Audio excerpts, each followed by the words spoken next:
महामार्गाचा कॅरिडोर तुमच्या काळामध्ये प्रस्ताव पाठवला होता, तो यांनी पाठपुरावा न केल्यामुळे थोडं मागं पडला असं नाही. मला असं वाटतं की अनेक जी अच्छा त्या रेल्वेचं म्हणतात, रेल्वेचे 7 कॅरिडॉर होते आणि प्रामुख्यानं मी असलेलो बसेला असल्यामुळं माझं सतत लक्ष होतं की नागपूर मुंबई नागपूर आणि मंदिराला मी रस्त्यावर नेलं होतं. 7मध्ये आपला प्राधान्य होतं. पण आता ती बाजू मांडणाराच माणूस त्याला हे समजतं की नाही हे समजत नाही, त्याला एक कॅरिडॉरच समजतं की हे समजत नाही. त्यांनी एकदा येऊन माझ्याशी चर्चा करावं. खरं म्हणजे मी आता फिरतोय, सगळा मतदारसंघ पायाखाली घातला झेडपीच्या महापालिकेच्या निमित्तानं. मला लोकांनी अनेक ठिकाणी म्हणलं आहे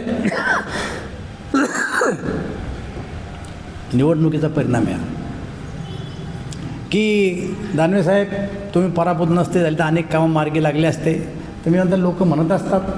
पण हा अर्थसंकल्प सादर झाल्यानंतर मलाही थोडं वाटलं की आत्ता जे 7 कॅरिडॉर झाले त्यामध्ये आपला मुंबई नागपूर हा कॅरिडॉर हा समृद्धी महामार्गाच्या मध्ये जी जागा आहे त्यातून नक्कीच झाला असल्याची मला स्वतःला खात्री आहे.